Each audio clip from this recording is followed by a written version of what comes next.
warahmatullahi wabarakatuh.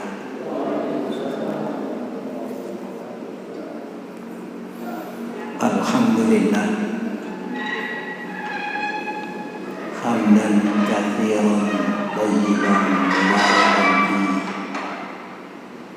Asyhadu an la ilaha illallah wa asyhadu anna Muhammadan abduhu wa rasuluh.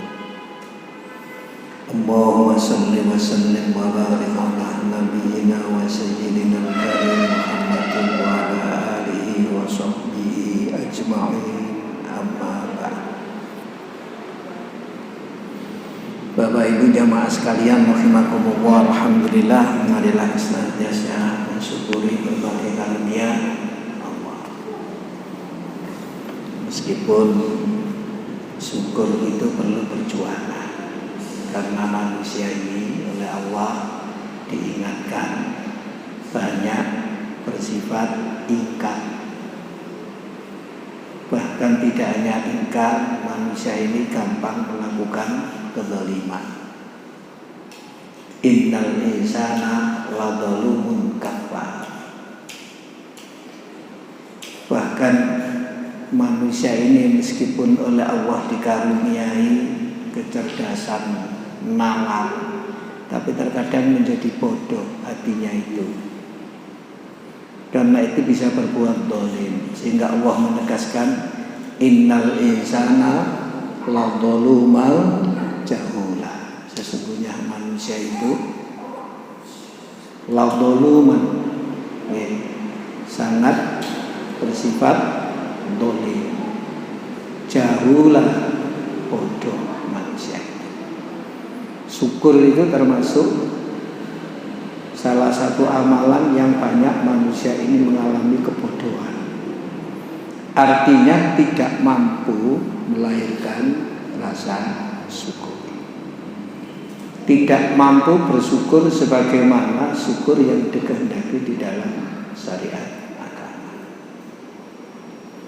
Oleh karena itu kita diajari oleh Rasulullah dengan doa, Allahumma a'inni ala dzikrika wa syukrika. Jadi untuk syukur saja perlu berdoa. Lebih-lebih kalau dikaitkan dengan upaya iblis di dalam Al-Quran. Iblis pernah menyatakan kepada Allah, tsumma la'atiyannahum min baini aydihim wa min khalfihim wa an aymanihim wa an sama'ilihim.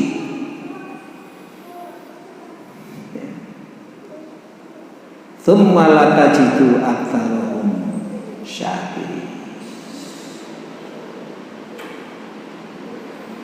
Kata iblis, Allah, aku akan datangi manusia itu, aku akan hadang manusia itu dari depan, dari belakang, dari samping kanan dan samping kiri. Engkau tidak akan mendapati manusia itu kebanyakan bersyukur. Nah itu. Jadi dalam urusan syukur ini banyak loh manusia itu yang terkena kebodohan itu. Sehingga sering diingatkan. Maka kita tidak pernah menganggap remeh persoalan syukur ini. Tidak pernah menganggap sangat mudah persoalan syukur itu. Meskipun mudah kedengarannya itu. Sehingga kita perlu berjuang. Apalagi setan itu menjadikan kita menjadi orang yang tidak syukur, tidak pernah berhenti, tidak pernah istirahat, tidak pernah libur, tidak pernah cuti, terus menerus aktif progresif. Sementara diakui atau tidak, Allah juga menegaskan wa atakum min kulli ma sa'altum, dan aku telah memberimu segala apa yang jadi kebutuhanmu. Nah itu. Wa in ta'uddu nikmatallahi la tuhsuha. Dan kalau kamu ingin menghitung karuniaku kepadamu, gak iso kon ngitung iku, gak iso. Gak iso.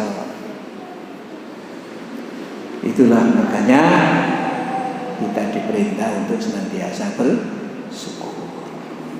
Syukur termasuk yang ngaji begini ini supaya bisa bersyukur kita itu. Kalau kita ini tidak ngerti tentang syukur, kayak bersyukur ternyata kufur itu. Apalagi bab yang kita bahas sampai di mana, Pak? Keterangan bahwa ada di kalangan umat ini yang menyembah berhala. Sampai ayat nomor berapa itu? Kan sudah ya itu ya. Tidak apa-apa. Kita mulai dari atas. Tidak usah dibaca Arabnya, terjemahnya. Apa kamu tidak memperhatikan orang-orang yang diberi bagian dari kitab, mereka percaya kepada jibet dan tauhid. Nah itu. Ayat ini mengingatkan kita, meskipun kita itu telah menerima kitab, ya, telah mendapatkan informasi kandungan kitab, tapi jangan kemudian kita mengatakan bahwa saya tidak akan terkena syirik. Jangan begitu. Tuh. Masih bisa kena. Seperti orang-orang tempo lalu yang diterangkan oleh Allah di dalam ayat ini. Ayat ini kan menerangkan orang-orang Yahudi.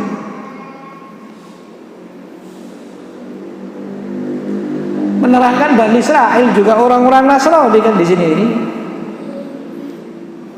Mereka itu oleh Allah diberi kitab namanya Taurat, tapi ternyata mereka masih menyembah berhala. Ternyata mereka masih mengagungkan berlebih-lebihan terhadap orang soleh. Bahkan kuburan orang soleh itu dijadikan sebagai id. Ya itu loh. Kita diingatkan oleh Allah dalam ayat ini. Umat ini nanti juga tidak jaminan kalau tidak melakukan seperti itu.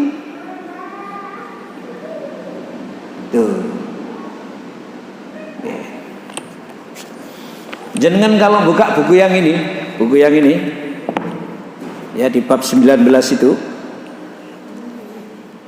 di pengantar awal ada kalimat begini: ada sebagian kaum muslimin yang mengingkari bahwa ada dari umat Islam sekarang ini yang akan kembali kepada kesyirikan menyembah berhala.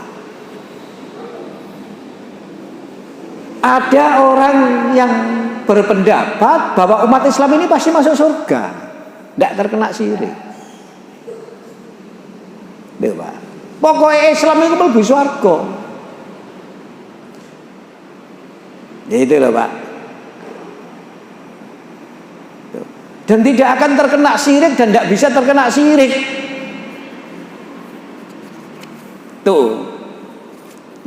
Tidak akan kalau sudah iman, sudah muslim, apalagi berulang kali mengucapkan la ilaha illallah, ya gak bakal kena syirik. Wong mengucapkan la ilaha illallah itu pahalanya luar biasa besarnya, dan dosa berapapun besarnya diampuni, dihapus oleh Allah.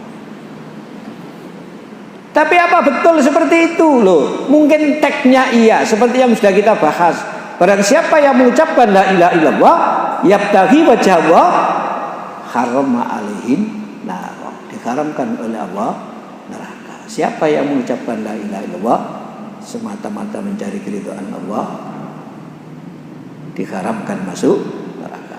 Dakhalal jannah. Itu di bab awal-awal kan sudah itu dulu itu, ketika bicara la ilaha illallah. Tapi apakah kalau sudah mengucapkan seperti itu ya jaminan tidak terkena syirik? Loh, itu loh. Belum tentu. Makanya tidak sekedar membaca, harus membangun menjadi sikap mental la ilaha illallah itu lalu teraplikasi di dalam kehidupan. Tapi Allah sing percaya gitu loh. Nek kapan wong mukmin iki gak bakal kena syirik.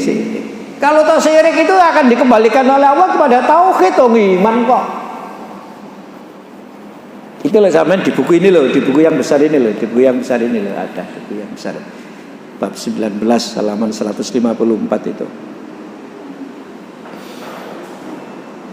Mereka beranggapan bahwa jika seseorang sudah masuk Islam, sudah masuk ke dalam Islam, maka tidak akan kembali lagi berbuat syirik. Di antara alasan yang mereka pakai adalah hadis tentang putus asanya iblis. Nabi Shallallahu Alaihi Wasallam bersabda tentang iblis, Inna syaitana qad ya'isa ayya'budahu al-musalluna fi jaziratil Arabi.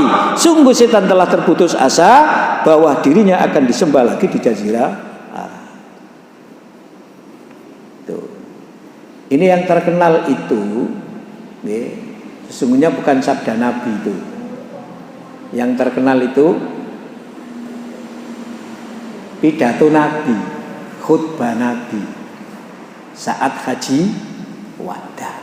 Isinya kan pesan-pesan kan, pesan-pesan. Tuh, termasuk setan itu putus asa kalau dirinya bisa dijadikan Tuhan.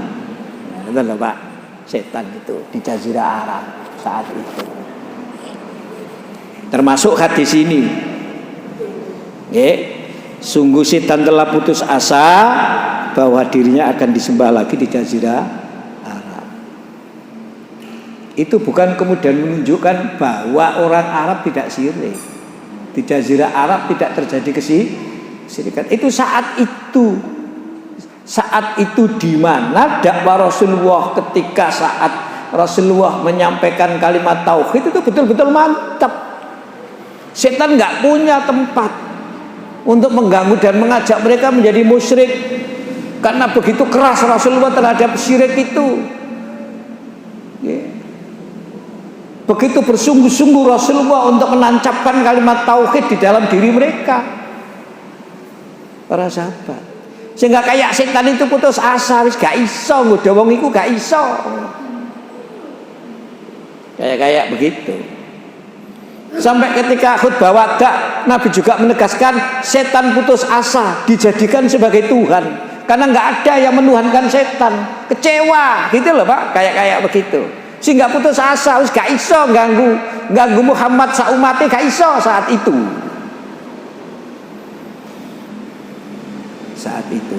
Tapi kemudian diingatkan oleh Nabi, tapi ingat manusia itu keturunan Nabi Adam itu diciptakan dari tanah. Dan saat Adam diciptakan oleh Allah, Adam pun juga mampu digoda oleh iblis. Itulah. Anggap saja kalau melihat kondisi kita sekarang, iblis itu putus asa. Sama dengan pas Ramadan itu loh Pak. Kata Nabi ketika Ramadan, iblis itu digambarkan, setan itu digambarkan kayak di rantai. Tapi apa betul mereka dirantai nggak bisa bergerak kemana-mana? Mungkin nggak poso tambah wakil.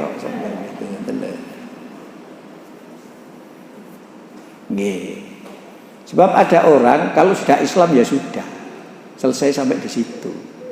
Tidak bicara fasik, tidak bicara munafik, tidak bicara syirik, dan tidak bicara yang lain-lain. Pokoknya Islam mari. Karena Islam itu ditandai sholat, wayai sholat ya sholat, selesai sudah. Bu sholat ikhlas apa gak, pokoknya sholat. Ana apa-apa melok sing dimelok iku syirik apa gak, sekali ngono pokoknya wis melok ngono tok ae. Ya wong akeh nglakoni seperti itu ya saya ikut itu saja. Nah, ini. Itulah makanya kemudian Allah mengingatkan kita dalam bab ini, ada di antara umat ini yang menyembah berhala seperti umat-umat yang lalu. Mereka diberi oleh Allah kitab Taurat, Injil, ternyata mereka beribadah kepada jibet dan kepada tauhid. Dan kemarin sudah kita bahas ayat ini ya Pak ya. Sudah ayat ini. Termasuk ayat berikutnya itu surat Al-Maidah ayat 60 itu. Sudah kita bahas itu. Al-Maidah ayat 60 itu sudah kita bahas itu. kemarin itu. Jadi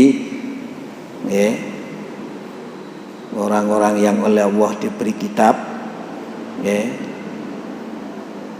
kitab Taurat dan kitab Injil, mereka menyembah Jibril dan Tauhid dan berkata kepada orang-orang yang lain bahwa apa yang mereka lakukan itu adalah benar. Tuh. Juga demikian di dalam surat Al-Maidah ayat 60 itu ada orang-orang yang dikutuk oleh Allah, dimurkai oleh Allah, bahkan kutukan Allah itu dalam bentuk mereka dijadikan seperti kera dan babi. Coba ya, meskipun para mufasir ada yang mengartikan kera dan babi itu sifat, tapi ada yang menjelaskan memang berubah. Kayak di Quran itu ada ayat kunu kirodatan khasiin, bukan khasiin loh. Kalau khasiin pakai SY, pakai shin itu khusyuk. Iki pakai S biasa, khasiin, hina. Ada yang mengatakan hina, wong diberi kitab sebagai makhluk yang dimuliakan oleh Allah, berderajat tinggi, diberi panduan, diberi pegangan supaya mampu mempertahankan derajat yang tinggi menjadi manusia yang unggul dengan iman. Dan iman itu intinya tauhid. Dengan tauhid dadak kok malah ngono siri, sehingga dimurkai oleh Allah, dilaknat oleh Allah, dihinakan oleh Allah, sampai mereka dijadikan kera, dijadikan babi. Gitu. Meskipun ada yang berpendapat kera itu bukan kemudian jadi kera betul, sifatnya seperti kera, tuh, tidak lagi seperti manusia, sifatnya seperti babi gitu, itu sifatnya kebinatangan. Nah itu begitu, itu ada yang seperti itu. Kita diingatkan oleh Allah, meskipun kita ini sudah berulang kali la ilaha illallah, belum tentu jaminan tidak terkena syirik. Apalagi belum paham betul tentang bagaimana konsep la ilaha illallah itu, bagaimana arti, makna, hakikatnya, aplikasinya. Nah, nggak tahu ngaji. Utawa ngaji ini dulu sampai tekonggone bab-bab yang sangat luas dan sangat mendalam. Ini ada riwayat ya. Abu Hurairah itu pernah mendengar Rasulullah bersabda, sing ana buku sampeyan iki sing biyen-biyen mesti dibahas iku ya tadi itu. Mangqala la ilaha illallah yabtaghi wajha Allah dakhalal jannah. Siapa yang mengucapkan la ilaha illallah semata-mata mencari keridhaan Allah, masuk surga. Kata Abu Hurairah itu setelah mendengar Nabi bersabda begitu, mungkin saking senangnya ya, Abu Hurairah itu bergegas keluar menuju pasar. Abu Hurairah itu mau menyampaikan informasi itu kepada masyarakat luas. Kebetulan di tengah jalan itu ketemu Umar bin Khattab. Kamu mau kemana? Kok tergesa-gesa itu? Mau ke pasar? Pagi-pagi begini ini. Ada apa? Mau menyampaikan sabda Rasulullah. Sabda apa? Baru diberi tahukan. Sabda tentang la ilaha illallah itu. Nah, setelah disampaikan, Umar kayak nggak percaya itu loh Pak. Loh betul lah kalau Nabi bersabda seperti itu, kok kayak gampang masuk surga itu. Pokoknya mengucapkan la ilaha illallah masuk surga. Tak sepertinya mudah, gampang. Pokoknya la ilaha illallah masuk surga, diampuni dosanya. Nah itu Pak. Temen ta Nabi ngomong ngono iku. Wis gak lapo-lapo lah pokoknya la ilaha illallah mlebu swarga. Hadisnya kan gitu, Pak. Ini hadis. Sik aja disampaikan dhisik. Saya kok belum mengerti betul kalau Rasulullah menyampaikan seperti itu sesungguhnya kayak apa. Ayo balik. Dijak balik. Okay. Diajak kembali itu menghadap kepada Rasulullah. Abu Hurairah itu. Begitu kembali kepada Rasulullah, Umar bertanya, "Loh, lapor ini?" Nabi bertanya, "Lapor berjuang ke sini itu?" Baru Umar menyampaikan maksud kedatangannya itu. Tuh. Apa betul Rasulullah menyampaikan hadis yang seperti ini? Kata Abu Hurairah itu, ketemu saya di jalan tadi. Oh iya betul, saya sampaikan seperti itu. Tapi Abu Hurairah ini mau menyampaikan kepada masyarakat umum, khayalak rame. Wong mau ke pasar kan tempat orang berkumpul. Kayak zaman Utsman itu loh. Adzan Jumat kan ditambah sekali. Yang satu kali kan pagi sebelum waktu zuhur. Dan dikumandangkan di kerumunan orang banyak, termasuk di pasar. Di pasar, termasuk di pasar, Pak. Itu itu mau menyampaikan sabda Nabi di pasar. Gitu. Apa betul ya Rasulullah? Betul, saya sampaikan itu. Tapi Abu Hurairah ini mau menyampaikan pada orang banyak di pasar. Kalau betul, saya malah khawatir ya Rasulullah. Terutama orang-orang yang belum begitu paham tentang Islam. Nanti dikira masuk surga itu hanya mengucapkan la ilaha illallah. Nah ternyata usul Umar ini disetujui oleh Rasulullah. Bagaimana kalau misalkan tidak perlu disampaikan di khayalak rame lah, mungkin di orang-orang tertentu saja gitu. Rasulullah setuju. Sehingga Abu Hurairah tidak boleh menyampaikan di depan umum. Saat seperti itu, maka muncullah kemudian sebuah kaidah likulli maqalin maqamun walikulli maqamin maqalun. Setiap ucapan itu ada tempat di mana harus disampaikan, dan setiap tempat itu ada ucapan yang cocok dengan tempat itu. Itu namanya ungkapan yang bijak. Meskipun Nabi bersabda seperti itu dan itu benar, tapi tidak mesti ungkapan itu disampaikan dan cocok, ya. Tidak mesti cocok disampaikan pada semua tempat. Ada tempat-tempat tertentu. Itu muncul seperti itu. Nah, sekarang justru malah yang begitu-begitu itu diperbesar.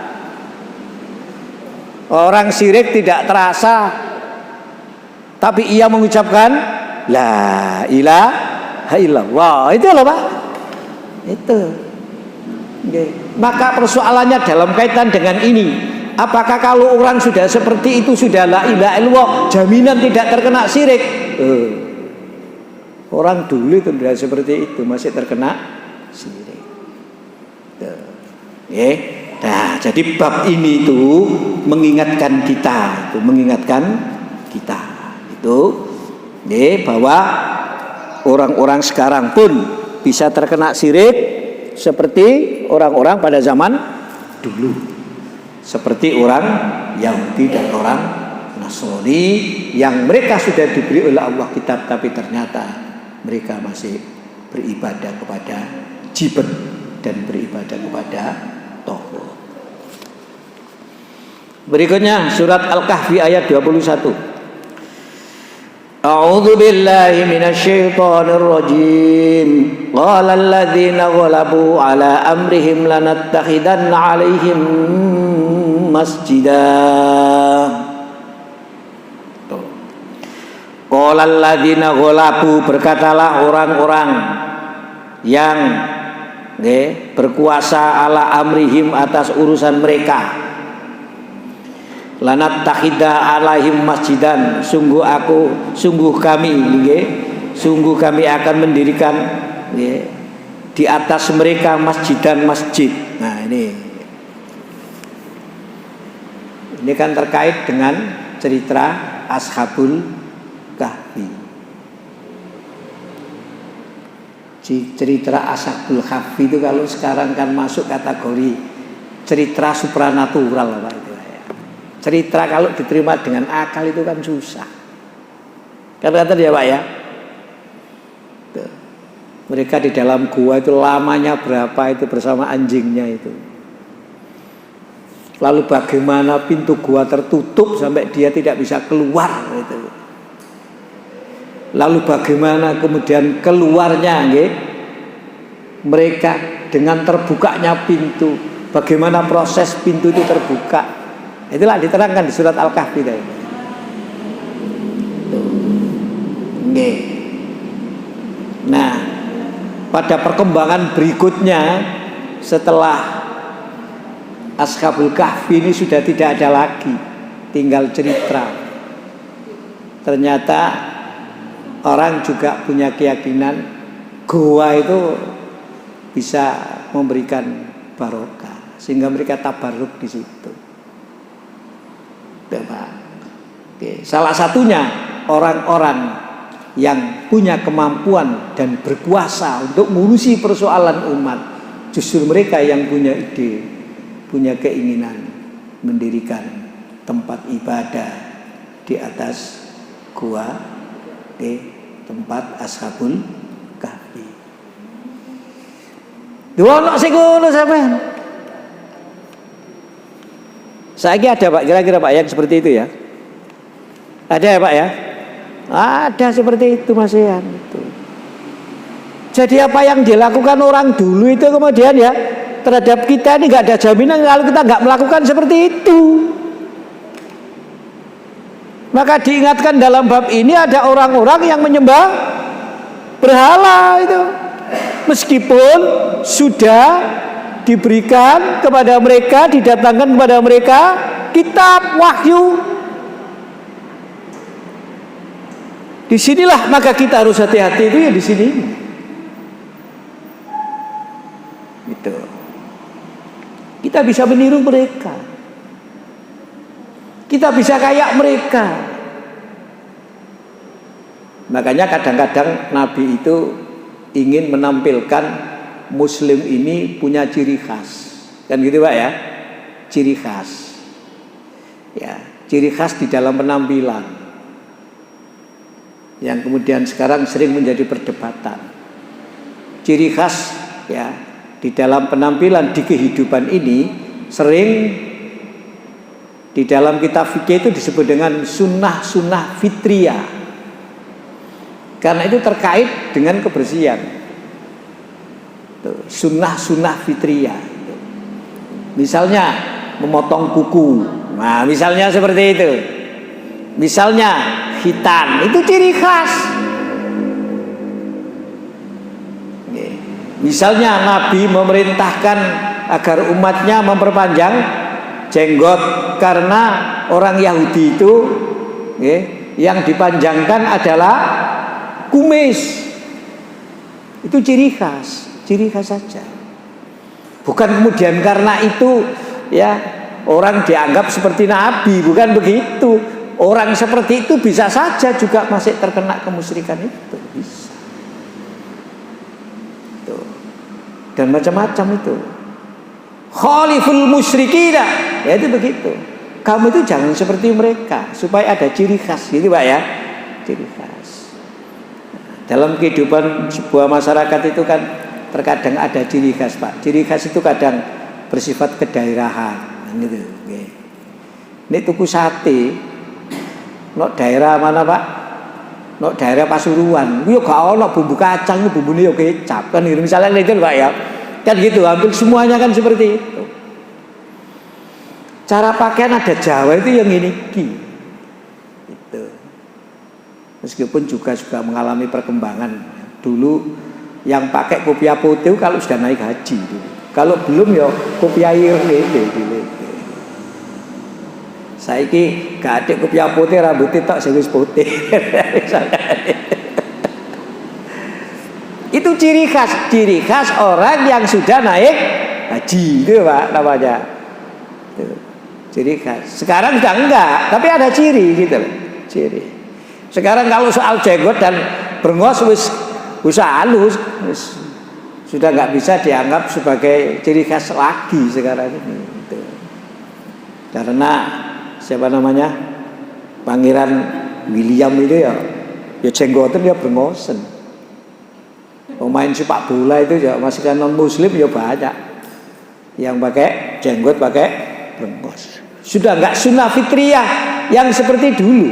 Artinya dari sisi itu kemudian dianggap sebagai ciri khas enggak gitu. Enggak. Itu loh. Nah itu ciri khas itu ada ciri khas itu. Ya, jadi beda, suruh membedakan gitu. Supaya beda gitu. Ya, jangan niru.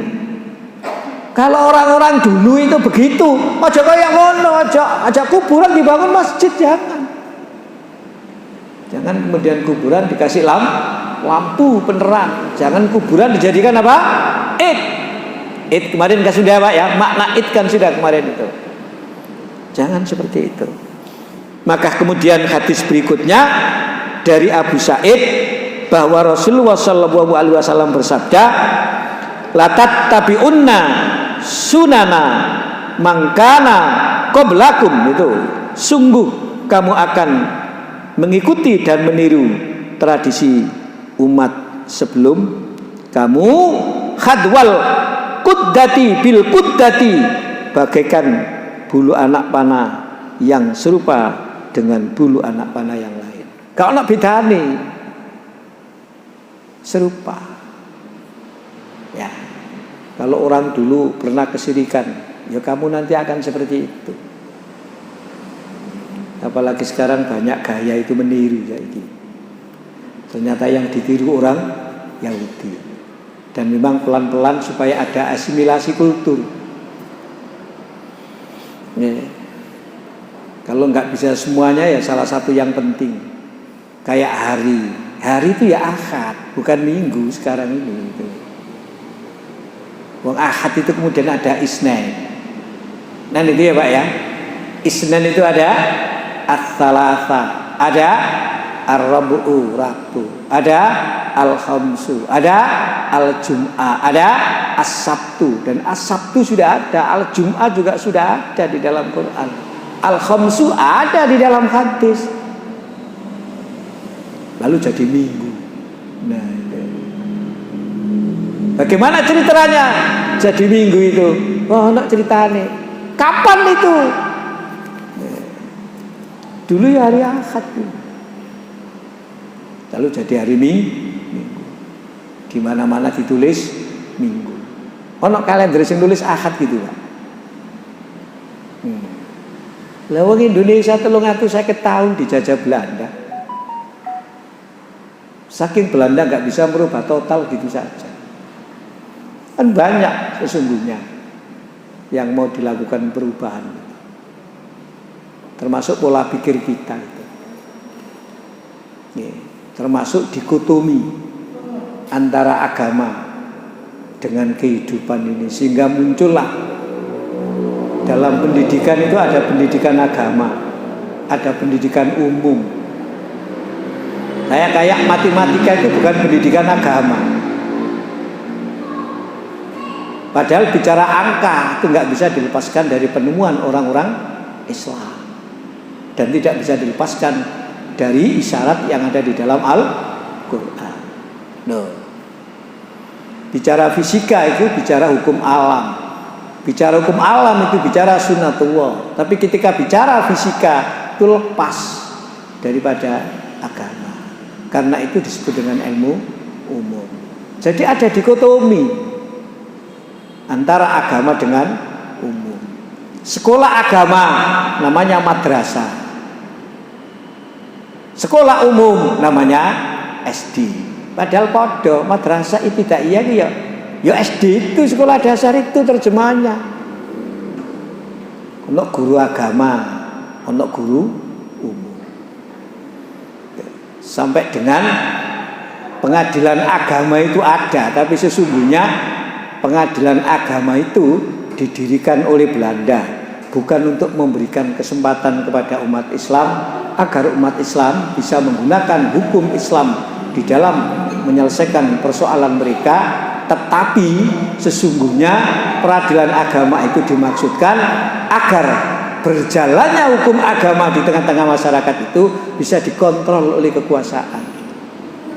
Karena ternyata berdasarkan teori yang dikembangkan oleh mereka, berbagai teori termasuk teori resepsi misalnya, itu tidak mampu menghapus hukum Islam dari dada masyarakat muslim di Indonesia, dan mereka kemudian mengakui bahwa ada teori authority hukum Islam di dalam diri umat Islam, dan itu tidak bisa dihapus, sulit pada masyarakat yang lalu.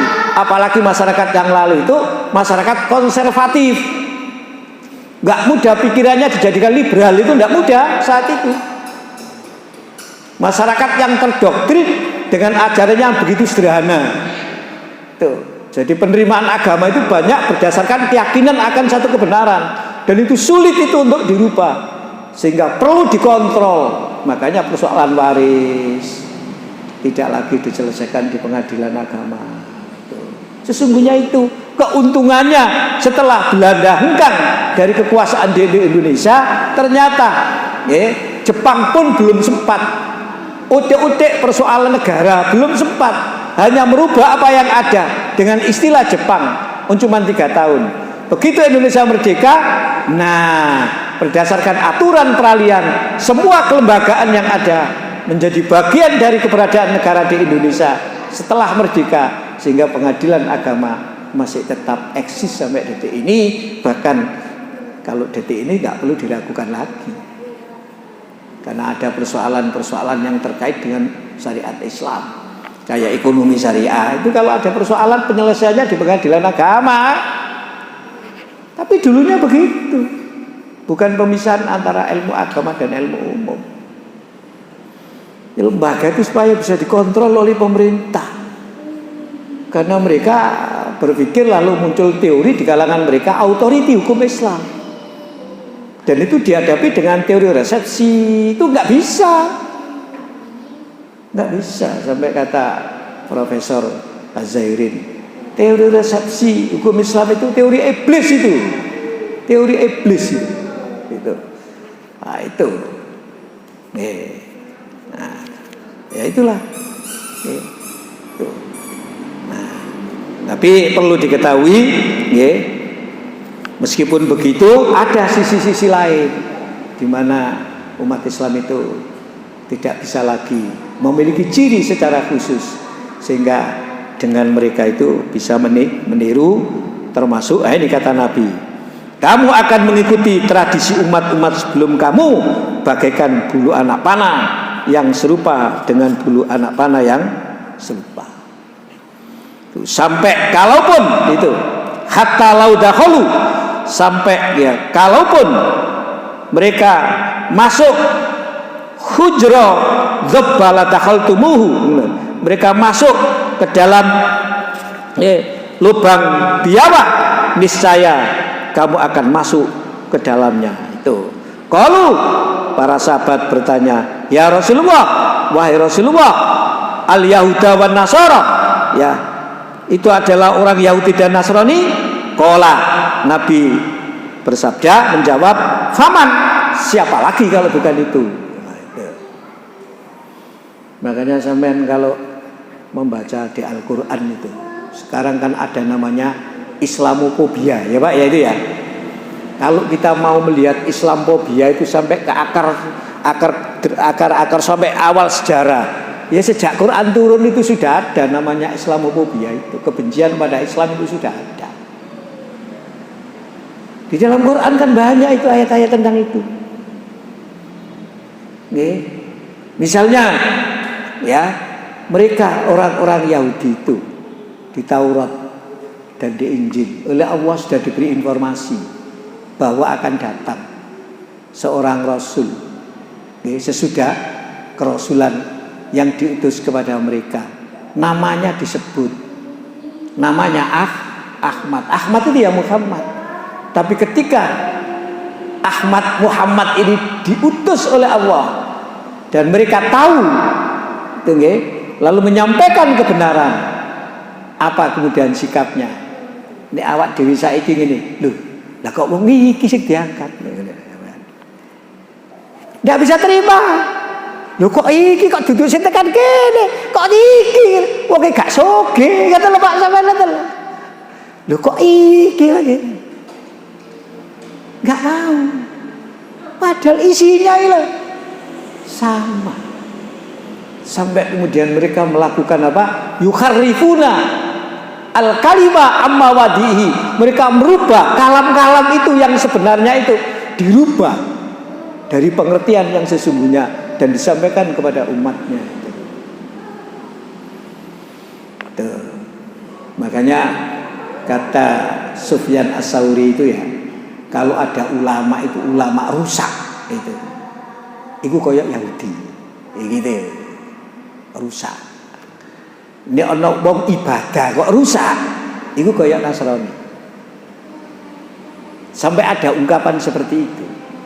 Jadi ono ulama su, itu koyok Yahudi, kata Sufyan Ats-Tsauri dan Sufyan bin Uyainah. Ini ono ulama su itu sering disebut dengan seperti Yahudi. Ini ono wong ahli ibadah kok rusak kemudian koyok Nasrani. Sampai seperti itu. Dan kita oleh Nabi sudah diingatkan, kamu bakal ikut loh tradisi mereka itu. Koyok mereka kan itu. Gak ono bedane. Lek dhek biyen syirik, kok dia iso melok syirik lho kan. Lek dhek biyen hulu, kan ya melok hulu. Lek dhek biyen itu mengagungkan kuburan orang soleh, kan ya bisa seperti itu kamu. Kalau kemudian di samping kuburan orang soleh itu mereka beribadah, mendirikan masjid, sholat di situ, ya kamu akan melakukan seperti itu juga itu. Jadi tidak ada jaminan seperti yang dikatakan di pengantar buku yang satu itu, bahwa setan berutus asa kan gitu Pak ya, untuk disembah di Jazirah Arab. Enggak. Iku nang kono mergo wong Islam kabeh, mukmin kuat semua karena dibina oleh Rasulullah.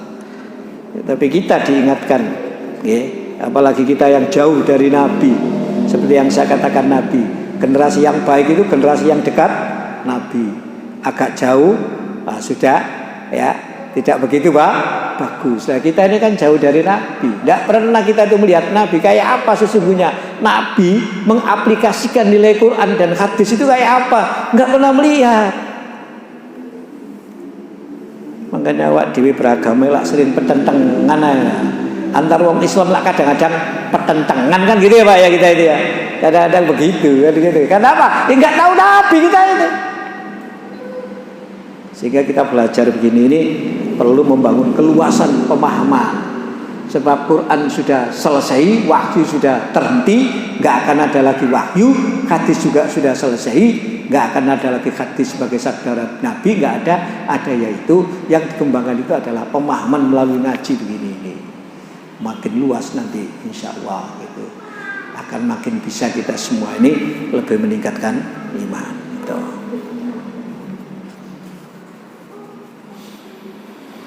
Muslim meriwayatkan ini dari Taubah bahwa Rasulullah bersabda, wah ini dawa hadis ini. Ini hanya menyinggung sedikit, ya. Hadis ini penting, hadis ini. Innallaha, sesungguhnya Allah, zawaliyal ardo, telah membentangkan bumi kepadaku. Faro'aitu masyariqoha wa magharibuha, sehingga aku dapat melihat belahan timur dan belahan baratnya. Timur barat itu menggambarkan luasnya itu loh, luasnya wilayah. Makanya sering dibuat sebagai ungkapan. Ya, termasuk di Quran ada ayat walillahil masyriqi wal maghrib. Itu laisal birra antuwallu wujuhakum nggih Pak nggih minal masyriqi wal maghrib. Tuh. Jadi selalu itu dipakai istilah itu timur barat, karena timur itu terbitnya matahari, barat itu nggih terbenamnya matahari. Tuh. Tuh, nggih. Nah, sehingga itu gambaran luasnya gitu loh, luasnya. Berarti sungguh Allah telah membentangkan bumi kepadaku sehingga aku melihat belahan timur dan belahan barat. Nabi dalam satu kesempatan duduk-duduk terlihat luasnya alam ini. Kayak nggak ada ya halangan melihat itu, luas sekali. Tuh. Wa inna ummati sayabluhu mulkuha ma zuyali minha. Itu. Saya lihat di buku aslinya itu loh, buku aslinya ada ya, buku asli ya. Buku ini juga ada kok itu. Nggih. Dan nggih, wa inna ummati dan sungguh umatku sayabluhu mulkuha, kekuasaannya akan sampai tuh mazuyali minha, sampai nggih hamparan timur dan barat yang diperlihatkan kepadaku. Itu obsesi Nabi. Jadi ketika Nabi melihat luasnya alam, tergambar dalam pikiran Nabi bahwa umatnya ini nanti akan berkembang seluas pandangannya itu. Dan itu terbukti itu. Dunia ini pada waktu itu hampir separuh itu dikuasai oleh Islam. Bahkan lebih itu sampean itu. Karena saat itu belum semua dunia ini dihuni oleh penduduk. Kan begitu kan? Termasuk Amerika saja belum ditemukan saat itu. Jadi bumi yang ada saat itu, bayangkan sampean. Daerah Afrika Utara itu loh, sampai sekarang itu dimasukkan kayak daerah Arab, Sudan, ya sampean. Itu kan Afrika, bukan Arab itu. Libya, Maroko, sampai dikenal dengan daerah Maghribi itu. Karena apa? Karena ada proses Arabisasi di daerah situ. Karena itu ditaklukkan Arab lama. Dalam kekuasaan Arab itu lama itu. Lama itu Pak. Sehingga kayak mereka itu bagian dari orang Arab. Saking lamanya. Tuh. Sampai Spanyol, Islam berkuasa di Spanyol. Itu kalau tentara Romawi bisa ditaklukkan saat itu, seluruh dataran Eropa itu ditaklukkan oleh Islam. Maka Eropa Barat, ya galakan di Spanyol, Portugal dan lain sebagainya sudah masuk. Dan itu nggak sedikit tahun, hampir 8 abad itu. Maka kalau sampean sekarang ya mengenal ada Islamofobia di Eropa, ya wajar. Karena waktu itu mereka merasa dijajah oleh kaum muslimin itu. Kayak dijajah oleh kaum muslimin waktu itu. Nyabrangnya kan dari Afrika Utara itu, sehingga ada selat namanya Selat Gibraltar. Gibraltar itu kan nama panglima Tariq bin Ziyad itu, yang bisa menguasai Eropa, lalu membangun imperium di Eropa pada saat Bani Umayyah itu. Sehingga blok timur itu Islam yang berpusat di Baghdad, blok barat itu Islam yang berpusat di Andalusia itu, di Cordoba. Dulu Spanyol kan namanya Andalusia. Luar biasa itu berkembangnya sampai ke Cina. Sehingga ada salah satu sahabat itu makamnya ada di Cina. Di Guangzhou itu kan ada makam salah satu sahabat itu di sana itu. Enggak. Jadi di sana itu apa ya? Di dalam itu ada komplek masjid, Pak. Satu komplek dengan makam. Tapi rindang gitu loh, Pak. Banyak pohon-pohonnya besar. Terus ditembok muter gitu itu. Termasuk pintu gerbang. Kayak masuk kuburan sampean. Kayak kuburan nang jero iki. Begitu masuk, itu ada jalannya, enak jalan. Ada masjidnya. Parkirnya di luar. Ada tempat parkirnya. Wah, banyak orang jualan kok di luar itu. Begitu masuk, ya kayak masuk di pemakaman gitu. Luas Pak di dalam itu, luas. Untuk masjid, untuk makame. Ya, salah satu makam sahabat itu di Guangzhou itu. Ya, saya bisa cerita, harus saja saya pernah sholat di situ ya, salah gitu ya, di Guangzhou itu. Ya pernah ke kuburannya itu.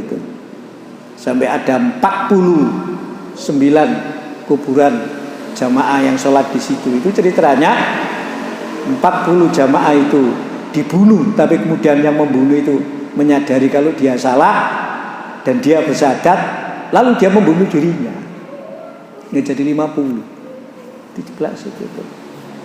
Di Guangzhou itu. Sampai ke sana loh sampai. Dan itu sudah digambarkan oleh Rasulullah. Entah hadisnya sahih apa tidak, utlubul ilma walau sin. Sin itu loh, kata sin yang kemudian diterjemahkan dengan Cina. Itu sudah sampai saat itu. Artinya melancongnya orang Arab sampai ke sana. Orang Arab kan terkenal orangnya pelancong gitu kalau sekarang Pak ya dia. Musafir lah gitu. Sampai di mana-mana. Loh Islam itu loh datang di Indonesia. Itu berasal dari orang Arab. Orang Arab yang dari Gujarat. Gujarat itu India. Dari situ. Itu kan itu. Syekh-syekh orang Arab kan banyak di Indonesia ini. Dengan kemerdekaan Indonesia itu loh, rumah Pegangsaan Timur yang dipakai untuk memproklamasikan. Iku mau wong Arab iku kan gitu kan. Sampainya wis seru ngono-ngono gitu. Sudah tahu sampean itu. Saat itu.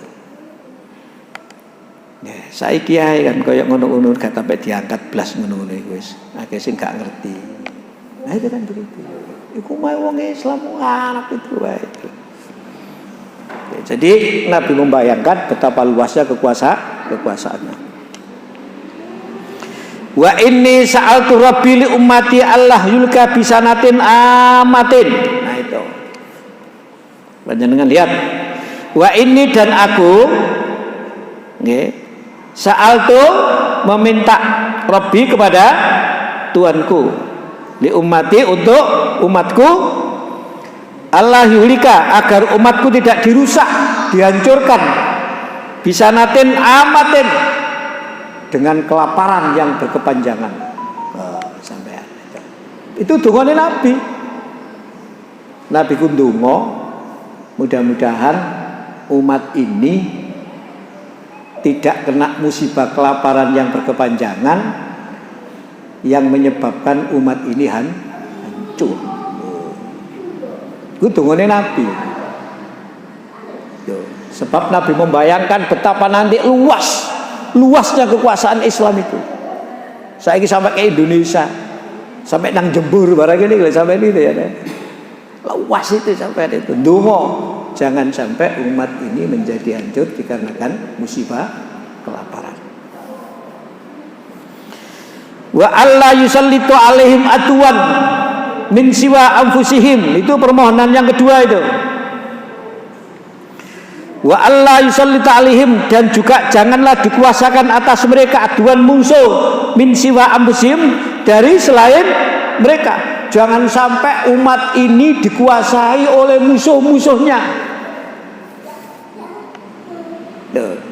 Musuh-musuh Islam. Jangan sampai kekuasaan yang luas ini bisa dihancurkan oleh musuh-musuh Islam.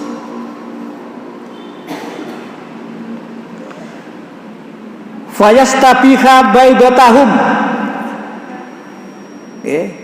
Lalu merampas semua harta benda yang dimiliki, semua kekayaan yang ada.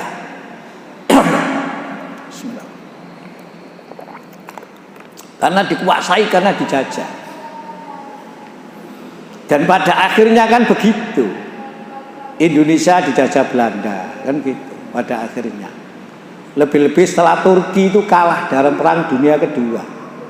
Bab Turki itu imperium kuat. Negaranya dibagi-bagi. Tuh. Karena kalah dalam perang dunia kedua ke Turki itu. Turki kan bolone siapa Pak? Bolone Jerman kan Turki ya. Bolone Jepang kalau tidak salah. Dan kemudian ya Jepang dibom atom. Kalah. Sampai kekhalifahan itu diganti dengan Republik Turki itu. Ya, sehingga Turki menjadi sekuler, adzan kalau dengan bahasa Arab pakai bahasa Turki. Kayak gitu-gitu itu. Zamannya siapa? Kamal Atatürk. Gitu kan gitu waktu itu. Tuh. Jadi Nabi berdoa, jangan sampai umatku ini bisa dikuasai oleh musuh-musuhnya lalu merampas semua harta benda yang dimiliki itu. Ya. Sampai negara-negara dipek kabeh. Wa inna rabbikola, sesungguhnya Tuhanku berkata. Allah menjawab ini kemudian. Doa Nabi itu dijawab. Ya Muhammad tuh. Hai Muhammad, idza qadaitu qadaan fa innahu la yuraddu. Nah, itu. Ya.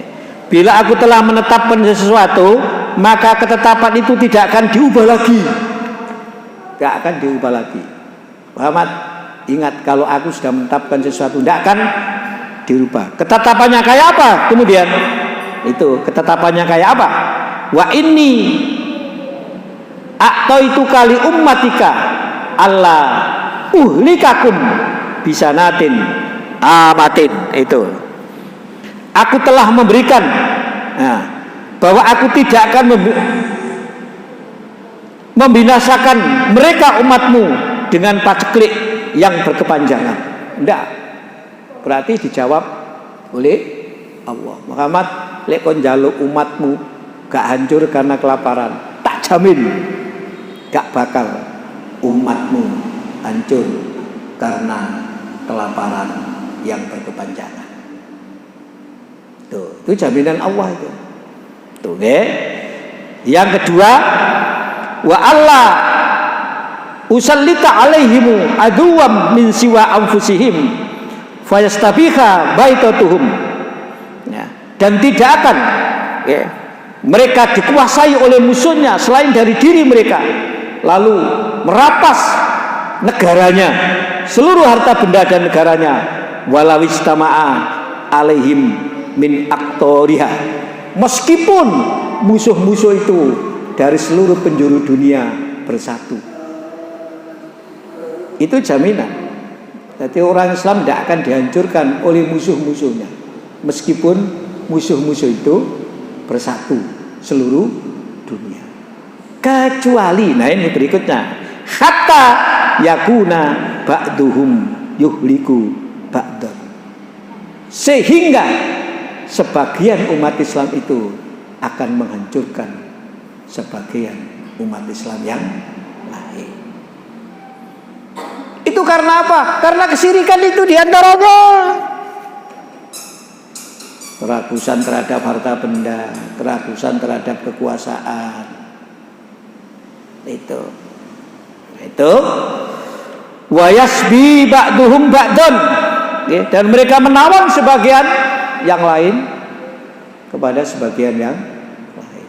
Jadi ingat, jadi Nabi minta agar umat ini tidak dihancurkan oleh musuh-musuhnya.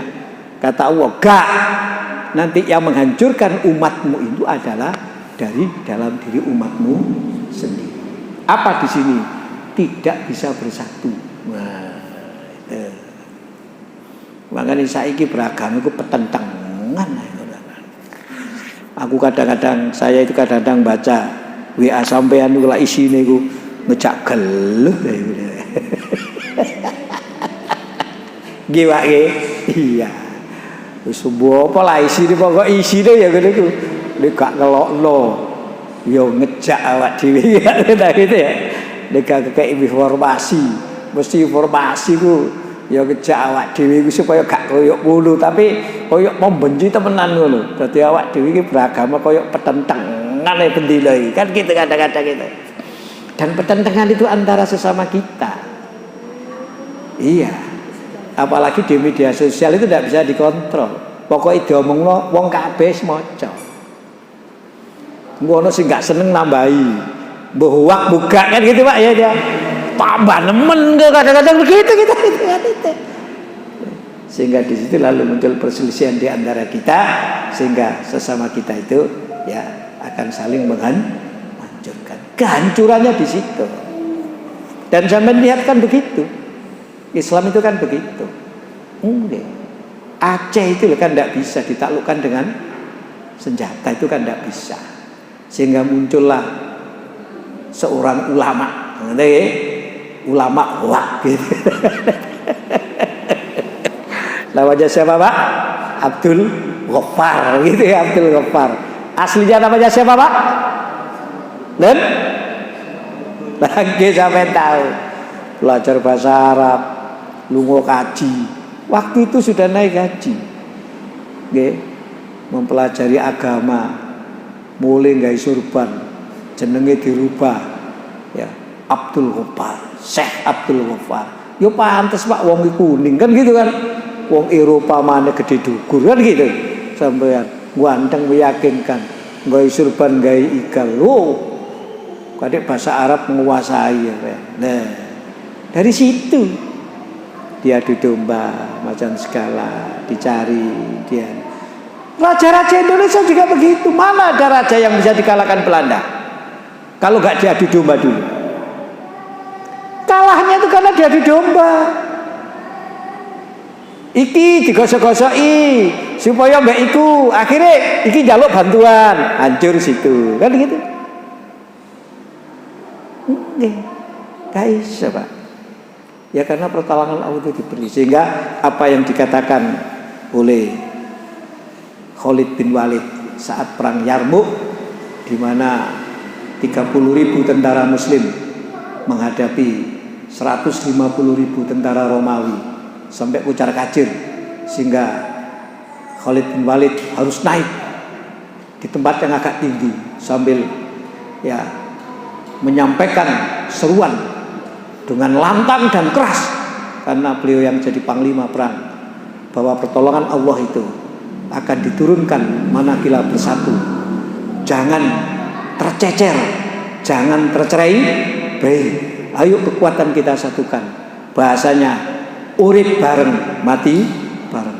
Dan akhirnya kan bisa keluar dari kepungan 150.000 tentara itu Romawi itu. Itu perang di Yarmuk itu Pak, zamannya Khalid bin Walid itu. Nah inilah gambaran, dari umat ini tidak bakal dihancurkan oleh musuhnya, meskipun mereka bersatu. Kata Allah kepada Rasulullah, yang menghancurkan umat ini antar kita. Sampai tontok saya kira Timur Tengah ya.